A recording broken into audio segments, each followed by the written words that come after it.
शिक्षणाला कोणतीही सीमा नसते। माणूस हा आयुष्याच्या अखेरपर्यंत विद्यार्थी असतो असं म्हणतात। मुलुंडमधील शरीफ खान या रिक्षा चालकानं हे विचार खरे ठरवत 10वीची परीक्षा देण्याचा निर्धार केलाय। दिवसभर रिक्षा चालवून आपल्या संसाराचा गाडा ओढताना आपलं अर्धवट राहिलेलं शिक्षण पूर्ण करण्याची इच्छा त्याला होती। मुलगी रुखसाल खान हिनं आपल्या पित्याची शिक्षणाची ओढ लक्षात घेऊन त्यांना 10वीच्या परीक्षेची तयारी करण्यास मार्गदर्शन केलं।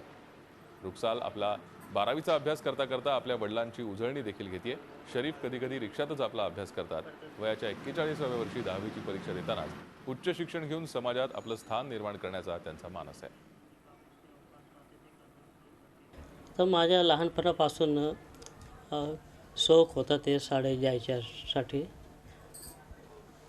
पण ते आमची आर्थिक स्थिती खराब होती म्हणून आम्ही शाळेत गेलो नाही आणि फार दिवस गॅप झाला ते शाळेत जायला।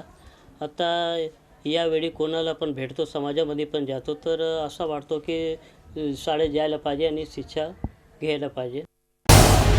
झी 24 तास रहा एक पाऊल पुढे।